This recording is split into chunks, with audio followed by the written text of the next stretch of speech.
환경윤리 단어는 내용이 어렵기도 하고 매번 우리 세면시험에서는 고난이도 문제로 나오는 그런 부분이기 때문에 조금 자세하게 알아두어야 될 필요가 있고요. 굉장히 많은 학자들이 등장을 하고 있습니다. 그래서 이 학자들의 각각의 내용을 비교해 주시는 것, 이게 굉장히 어렵지만 그래도 우리가 자꾸 하다 보면 또 익숙할 수 있기 때문에 여러분이 해주시면 좋을 것 같아요. 환경윤리에서 여러분이 미리 들어가기 전에 알아두어야 될 거는 환경윤리를 주장하는 모든 사상가들의 공통적인 내용으로 도덕적인 행위는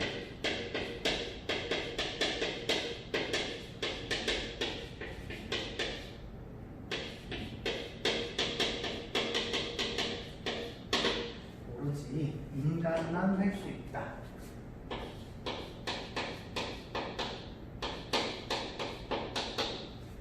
요 말은 환경윤리 단어에 나오는 모든 학자들이 공통적으로 이야기하실 이야기입니다. 그래서 요 부분은 조금 기억을 해 주셔야 될 것 같고요. 도덕적인 행위의 주체라는 표현과 더불어서 비슷한 의미로 이성을 지닌 존재,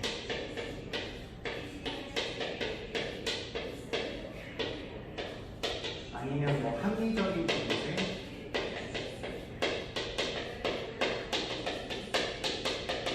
그것도 다 같은 표현이라고 알아두시면 되고 다 인간을 의미하는 말이고 모든 학자들이 동일하게 이건 이야기한다라고 생각해 주시면 되겠습니다.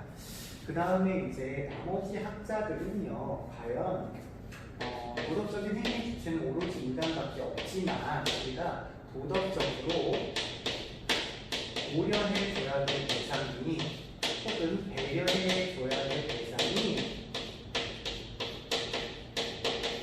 누구냐, 요거에 대한 구분을 이제 하셔야 되는 거예요. 요거하고 비슷하게 의미로 사용될 게 도덕적인 지위를 누가 가졌느냐,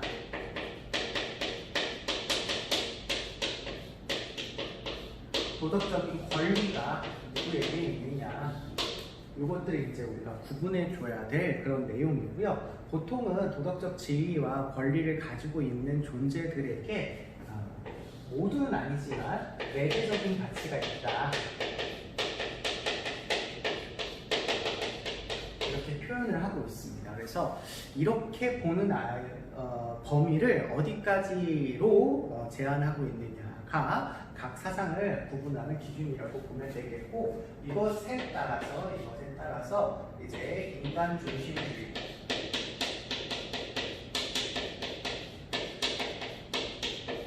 동물 중심주의,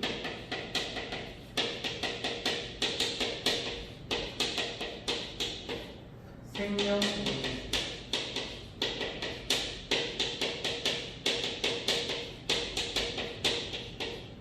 생태 중심주의,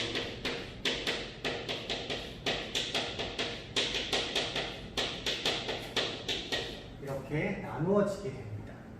인간 중심주의는 도덕적인 행위의 주체인 인간, 이것 똑같이 인정하는 부분이라고 말씀을 드렸지만 이것도 인간이지만 도덕적인 고려의 대상이나 지위, 권리가 오로지 인간밖에 없어 라고 보는 입장이죠. 인간만이야 이렇게 보는 입장이라서 인간 이외의 존재들과 인간과의 어떤 서열을 굉장히 중시하는 그런 모습을 볼 수 있겠고요. 이게 이제 보통은 전통적인 관점에서는 이런 서양에서는 이런 인간 중심적인 모습이 많이 나타나고 있게 됩니다. 동물 중심주의는 인간이 도덕적인 행위를 할 수 있는 건 공통점이니까 그래 인간을 존중해야지 라고 보면서도 인간 이외에 도덕적인 지위를 가지고 있는 아이들이 있을 수 있어, 그 대표적인 아이가 동물이야 라고 이렇게 보는 아이들이에요. 그래서 인간과 동물까지를 도덕적인 고려의 대상이나 지위가 있다 이렇게 보고 있고요. 생명 중심주의는 인간, 동물뿐만 아니라 식물, 생명을 가지고 있는 식물도 존중해 주어야 되는 거 아닐까? 라고 보는 아이들도 있고요. 그 다음에 생태 중심주의는 인간, 동물, 식물 포함해서 무생물까지 땅, 흙, 이런 아이들까지 다 도덕적인 대상이야 라고 보고 있는 아이들인 거죠. 특히 여기 동물중심주의에서 이 동물은요 모든 동물을 의미하지 않고 일부 동물만을 의미하고요. 요 밑에 나오는 생명중심주의와 생태중심주의에서는요 요 존재들이 모두예요. 모든 동물, 모든 식물, 모든 무생물을 다 포함하고 있습니다. 그래서 조금 차이가 있다는 걸 기억해 주시고요. 얘네들이 이제 인간중심주의였고 고전에는 이런 인간중심주의적인 맥락이 거의 대부분이었거든요. 그래서 새롭게 등장하시는 요 부분, 요 세 주장을 일컬어서 우리가 인간중심주의에서 벗어난 주장이다라고 해서 탈인간 중심주의다 이렇게 표현하고요. 동물중심주의부터는 인간만을 중요하게 여겨야 된다는 생각에서 벗어나 종차별주의에 반대하는 그런 맥락이 등장을 하고 있게 됩니다. 여기서부터 이제 구체적으로 우리가 살펴보게 될 거고요. 첫 번째로는 인간중심주의부터 말씀을 드리도록 하겠습니다.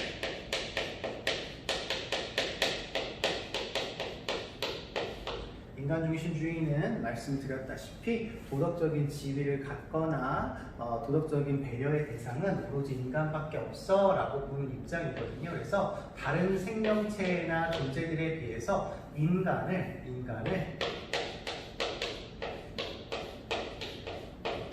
우월성을 굉장히 강조하는 그런 맥락이다 라고 생각을 해주시면 되겠습니다. 주로 서양 사람들을 먼저 이야기하고요. 나중에 뒤에 동양의 사상을 이야기하겠습니다.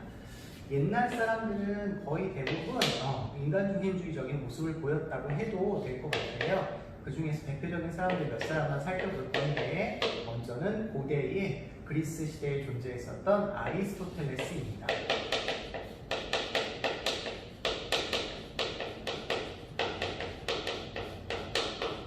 아리스토텔레스 선생님이 나오시면 두 가지를 꼭 기억해 주셔야 되는데요.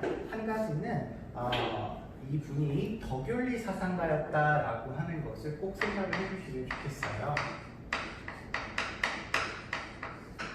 그렇기 때문에 그 사회에서 강조하고 있는 덕, 품성을 지녔느냐 안 지녔느냐가 도덕 판단에서 매우 중요한 기준이 됩니다. 따라서 그 사회를 굉장히 강조한다라는 것도 기억해 주셔야 되겠어요.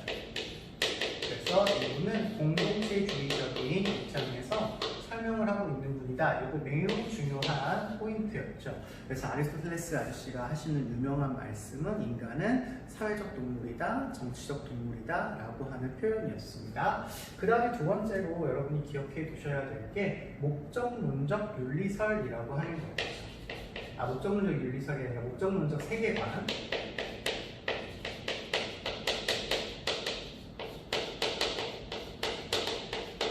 세계를 살펴보았을 때 세계의 모든 존재들은 목적을 향해서 나아가고 있다라고 하는 의미가 되겠습니다.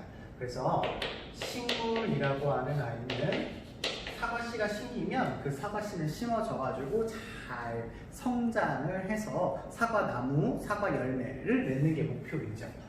그리고 동물은 식물을 먹으면서 큰 어른 동물이 되고 활동을 해야 되는 거죠. 그리고 이걸 인간이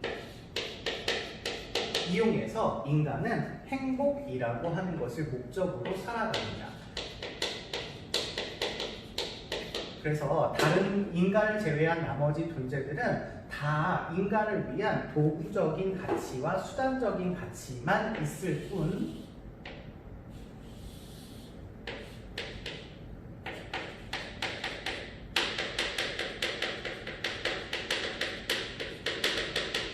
즉 직접적인 내재적 가치를 지니고 있는 것은 인간밖에 없기 때문에 인간은 다른 존재들에 비해서 우월하다, 뛰어나다를 주장하시는 사상이다 라고 보시면 됩니다. 그래서 아리스토텔레스 선생님은 식물은 동물을 위해, 동물은 인간을 위해 존재한다 이렇게 표현하기도 하셨어요.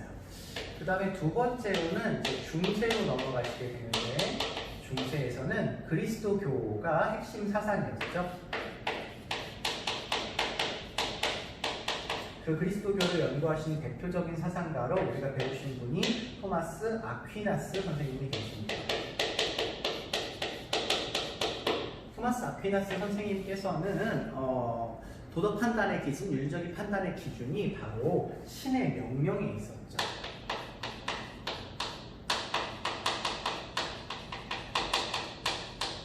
신의 명령이 그대로 드러난 것이 자연이었고요. 그래서 그 자연적인 질서에 따르는 것이 곧 신의 명령을 따르는 것이야 라고 하는 의무가 발생을 했었죠. 그래서 자연법 사상이 의무론이었습니다. 근데 그 신이 세계를 만드실 때 세상의 모든 것들을 다 창조하고 맨 마지막에 인간을 만들면서 인간에게 너희가 모든 세계의 그 자연들을 다스리고 정복하고 생육해라 뭐 이렇게 말씀을 하셨어요. 그래서 다스릴 수 있는 자연을 다스릴 수 있는 권리를 인간에게 부여하셨습니다.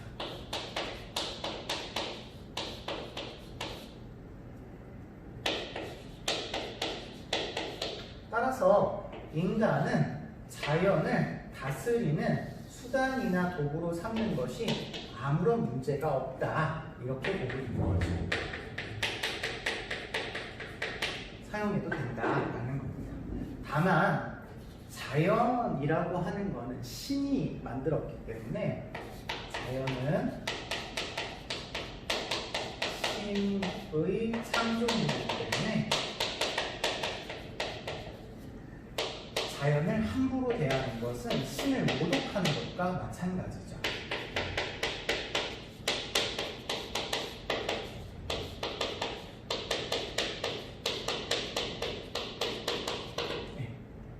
그렇기 때문에 신이 만든 자연을 인간의 마음대로 함부로 대하면 안 된다.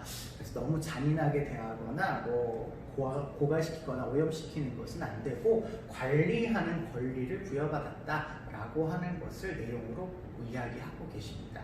하지만 인간을 위해서 잡아먹거나 인간을 위해서 수단이나 도구로 쓸 수 있는 그런 존재다라고 이야기하고 계시는 거기 때문에 아퀴나스 선생님의 입장도 충분히 인간 중심주의적인 입장이다라고 얘기할 수 있겠습니다.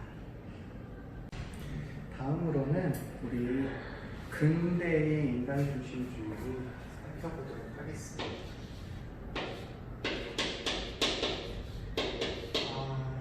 서양의 근대에는요 엄청나게 과학기술이 발달을 하는 그런 시기가 됩니다. 그래서 이때의 인간 중심주의는 신으로부터 벗어나서 인간 자체적인 어떤 노력만으로 뭐 세계의 어려움이나 문제를 해결할 수 있다라고 하는 그런 관점을 많이 갖게 됩니다. 그래서 이 근대로 오시게 되면 인간 중심주의가 인간만 중요하게 여겨도 괜찮다라고 하는 사상으로 약간 조금 극단화되어지는 경향이 등장해요. 그래서 이때 당시 인간 중심주의를 우리가 정복지향적인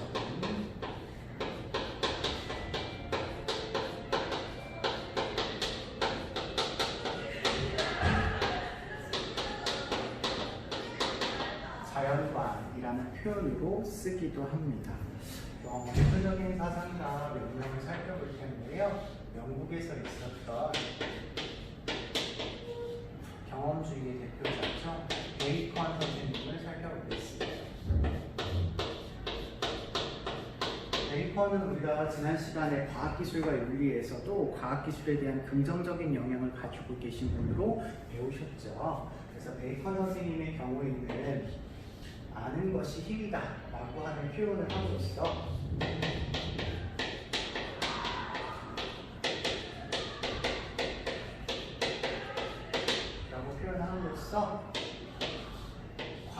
기술에 대한 방법을 통해서 자연에 대해서 많이 알면 알수록 힘이다라고 하는 건 인간에게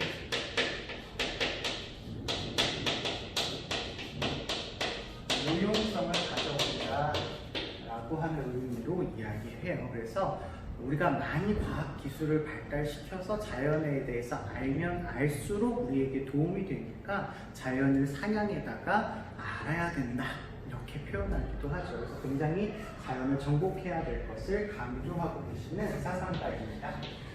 두 번째로는 프랑스에서 있었던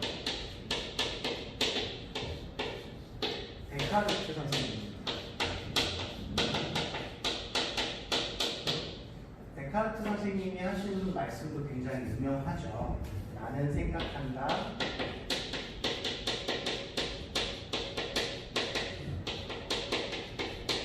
그러므로 나는 존재한다.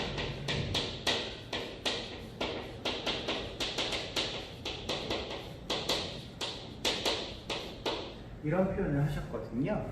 그래서 데카르트 선생님의 경우에는 생각을 할 수 있으니까 존재를 한다라고 하는 개념이 생겨나는데요. 생각을 할 수 있는 아이는 존재하는 거예요. 그러면 뒤집어서 이야기를 한다면 생각을 할 수 없으면 존재하는 것에 대한 가치가 없는 거 아닌가? 이런 생각을 하게 되는 거죠. 그래서 이걸 바탕으로 해서 세계를 두 개로 나눠 보는 그런 생각을 합니다. 생각을 할 수 있는 존재와 생각을 할 수 없는 존재가 있다 라는 생각을 하게 된 거죠. 이걸 우리가 이분법적인 세계관이다 혹은 뭐 자연관이다 이렇게 표현을 하는 거예요. 생각을 할 수 있는 존재와 그렇지 못한 존재 둘로 나누어 봤다 이런 이야기가 되실 것 같아요. 여기에서 인간은 육체를 가지고 있습니다. 육체는 생각을 할 수 없는 도구, 데카르트의 표현으로 이야기하는 연장을 가지고 있죠. 그런데 이걸 사용하는 영혼이 있습니다. 영혼. 이 영혼이 인간에게 이성이라고 하는 것을 가지고 있어서 생각을 하게 하죠. 생각을 하게 하는 그런 능력을 가지고 있어요. 그래서 인간은 굉장히 우월한 존재임에 비해서 인간 이외의 존재는 예를 들면 동물과 같은 자연이 있죠. 이 동물과 같은 자연은 영혼이 없어요. 영혼이 없어요. 그리고 오로지 뭐로만 구성되어 있냐면 육체로만 구성이 되어 있어요.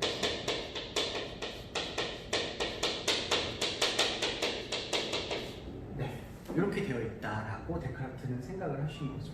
그러면 영혼이 없이 육체만 있는데 왜 그러면 강아지가 막 짖고 동물들을 움직이는 걸까? 데카르트 선생님의 생각으로는 이렇게 표현하셨어요. 데카르트 선생님의 생각에서는 이 세계는 신이 다 만든 기계와 같아.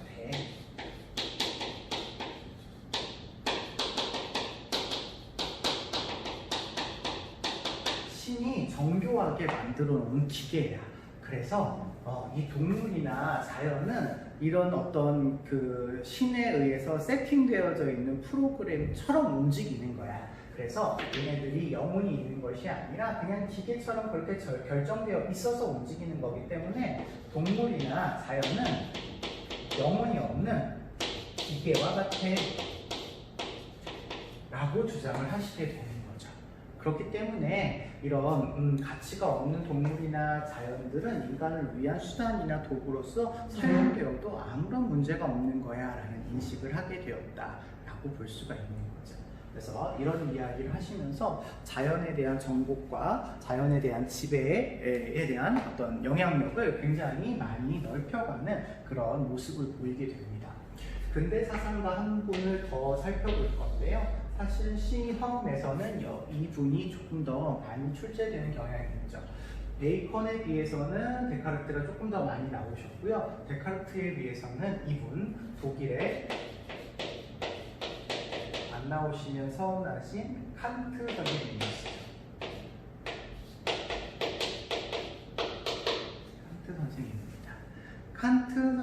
아시다시피 의무론을 주장하셨습니다. 요거 제가 뭐 중요하진 않은데 좀 쓰자면 베이컨 선생님은 경험론을 주장하시는 분이죠. 경험주의. 요게 이제 나중에 인리주의에 영향을 미치게 되거든요. 그리고 데카르트 선생님은 합리주의, 합리론을 주장하시는 분이었어요. 거기에서 이제 독일의 이제 칸트 선생님은 이 두 분을 이제 두 개의 사상을 조화를 시킨 그런 분이다 이렇게 생각을 하시면 되고, 칸트 선생님은 의무론을 주장을 하셨던 분이죠. 의무론에 따르면 이제 인간은 자율적으로 도덕 법칙을 만들 수 있는 능력을 가지고 있어요. 그래서 그 가지고 있는 인간이 도덕 법칙을 만들어서 행위하기 때문에 인간은 수단으로 대하면 안 되는 존재이고 내재적 가치를 지니고 있는 존중의 대상이 될 수 있습니다. 목적으로 대해야 된다라고 이야기하시죠. 그래서 칸트 선생님의 경우에 인간은 자율적인 도덕 법칙을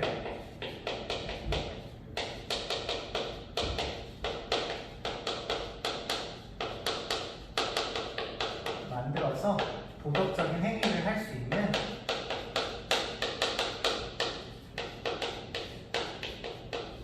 그런 존재예요. 그래서 이 인간은 칸트 선생님이 봤을 때 내재적 가치를 지니고 있어요. 수단으로서의 가치나 도구로서의 가치가 아니라 그 존재 자체로서의 가치를 지니고 있죠. 그렇기 때문에 인간은 수단으로 대하면 안 되고 목적으로 대해야 한다라고 하는 표현이 나왔던 거죠. 그런데 자연은 그렇지가 않다라는 거예요. 자연은요, 그 자체가 어떤 자율적인 도덕 법칙을 만들어서 할 수 있는 존재가 아니라 인간을 위한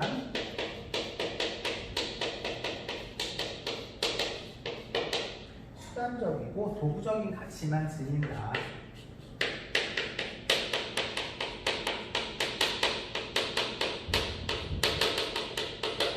도구적 가치를 지니고 있기 때문에 자연을 인간을 위해서 수단적으로 사용하는 것은 아무런 문제가 안 된다. 이렇게 이야기를 합니다. 그런데 여기서 이야기만 끝났으면 굉장히 어렵지 않게 우리가 문제를 풀 수 있었을 텐데요. 칸트 선생님은 굉장히 단순하지 않으신 분이었죠. 칸트 선생님에게 있어서 이 의무가 조금 다른 성격을 지니고 있습니다. 인간은 도덕적인 행위를 할 수 있기 때문에 도덕적으로 살아야만 하는 그런 의무를 지니고 있습니다. 그래서 인간은 도덕적인 완결을 위해서, 도덕적인 어떤 삶을 위해서 노력해야 되죠.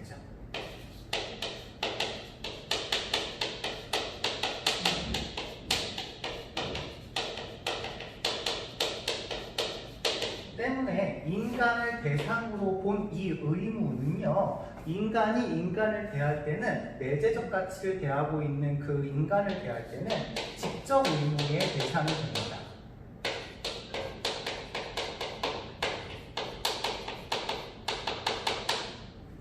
인간이 다른 인간을 대할 때라고 이야기할 수 있겠죠. 그런데 이 도덕적인 완결을 위해서 이 다른 인간에 대한 어떤 의무만 가지는 것이 아니라요, 자연에 대한 의무도 있어요.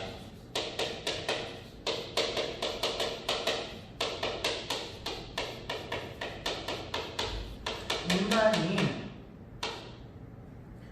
도덕적인 완결을 이루기 위해서는 다른 인간에 대한 어떤 의무만 지닌 것이 아니라, 자기 자신뿐만 아니라 다른 인간에 대한 의무만 발생하는 것이 아니라 자연에 대해서도 의무를 발생을 시킨다라고 이야기를 하고 있어요. 이유는 이 자연이라고 하는 아이를 통해서 인간은 자연적 경향성이라고 하는 것을 발생시킬 수 있다.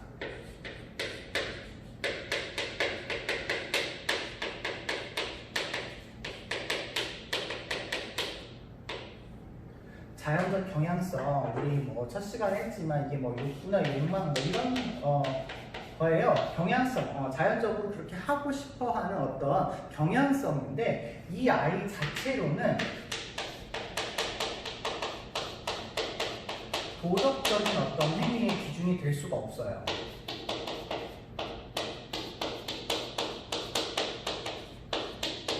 의무론을 주장하신 칸트의 입장에서는 자연적인 경향성이라고 하는 건 매번 그렇게 이루어지는 아이가 아니라 매번 그렇게 행동하는 어떤 기준이 아니라 그럴 수도 있고 아닐 수도 있는 어떤 가언적인 형태가 돼버리거든요. 욕구나 욕망이기 때문에 내가 배부르면 음식을 안 먹게 되고 배고프면 음식을 먹게 되는 거하고 똑같아요. 그런데 도덕이라고 하는 건 의무이기 때문에 안 하면 안 되는 거거든요. 그래서 이 자체로는 도덕적이지는 않는데요. 자연을 대할 때 이 자연적 경향성을 바탕으로 해서 행동을 하게 되는데 이 자연적 경향성이 도덕성 발달에 영향을 준다라는 거예요.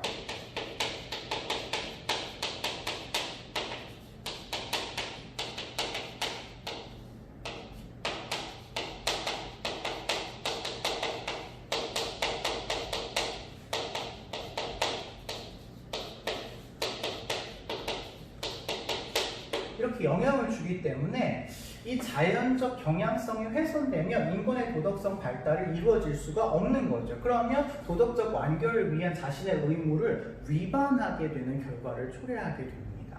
따라서 칸트 선생님에게 있어서 이 자연이라고 하는 존재를 함부로 대하게 되면 자연적 경향성으로부터 발생되어지는 어떤 동정심이나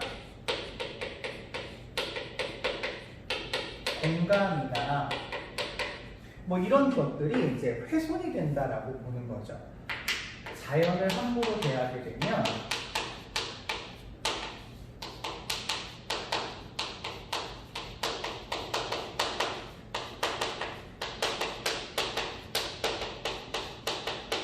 훼손이 될 수가 있습니다. 그러면 인간의 도덕성에 발달에 영향을 미치죠. 따라서 자연을 함부로 대하면 안 된다라고 하는 의무가 발생을 한다라고 보는 거예요.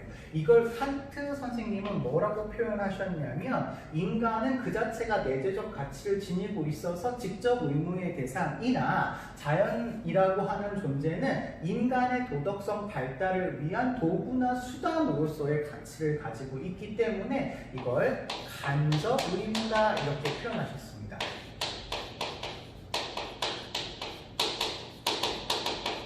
그래서 자연도 함부로 대하지 않아야 하는 간접 의무가 발생을 한다라고 이야기하시는 거죠. 하지만 간접 의무가 있다고 해서 그 자체로 도덕적 지위를 지니거나 도덕적 권리가 있거나 뭐 이런 거가 아니라 인간을 위한 도구와 수단으로서의 가치가 있기 때문에 함부로 대하지 말아라 라는 의미에서 간접 의무가 생겨났다 이렇게 보시면 되겠습니다. 하나만 더 이야기할게요. 현대에 들어오게 되면 인간이 요 근대에 너무 많이 자연 환경을 인간을 위한 도구로 삼고 수단으로 삼다 보니까 환경 오염이나 자원 고갈, 뭐 생태계 파괴와 같은 문제가 너무 심각하게 나타나게 되었어요. 그래서 이런 환경에서는 인간이 더 이상 살아가기가 힘든 상황이 되어버렸어요. 그래서 현대에 들어오니까 자연 환경을 인간을 위해서 사용할 수는 있겠지만 너무 극단적으로 이렇게 사용하다 보면 오히려 인간에게 해로움을 미치니까 이렇게 사용하는 것은 제대로 사용하는 것 같지가 않아 라고 하는 생각을 통해서 현대에는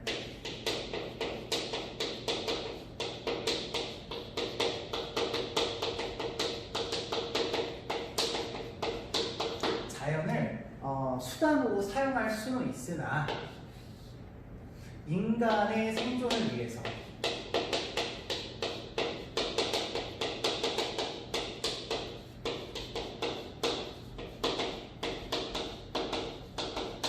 자연 환경을 보호하면서 개발해야 된다라고 하는 그런 관점이 생겨나게 되었습니다. 보호하면서 개발해야 된다.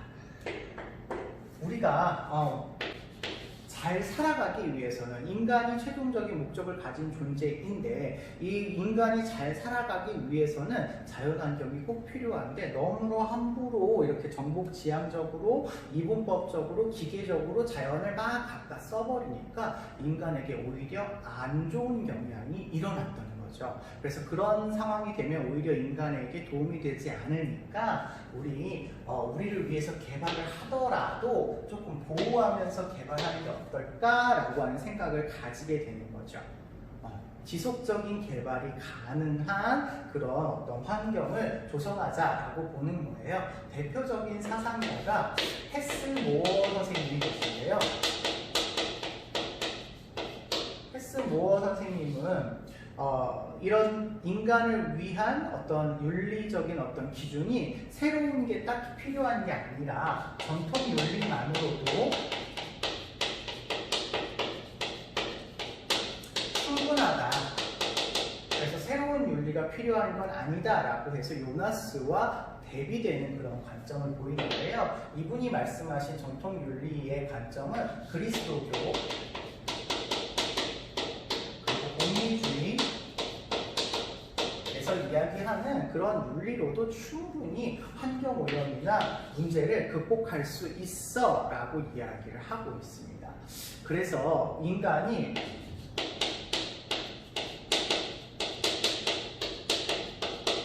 존속되기 위해서 우리 인간이 그렇게 바보가 아니야. 우리를 지켜주고 우리를 잘 유지시키기 위해서는 환경이 오염되면 안 되니까 오염되지 않도록 보호해줄 그런 인간인 거고 우리 세대뿐만 아니라 다음 세대까지 아름다운 환경과 자원을 유지하면서 살아갈 수 있도록 해야 되기 때문에 이런 논거들을 바탕으로 해서 환경을 함부로 대하면 안 된다라고 하는 의식을 갖게 되죠. 그래서 인간 중심주의이기는 하나 그냥 오로지 인간만을 위해서 환경을 쓰고 이용하고 개발해야 된다가 아니라 인간을 위해서 환경을 지켜가면서 개발해야 된다라고 하는 입장도 있을 수 있겠습니다.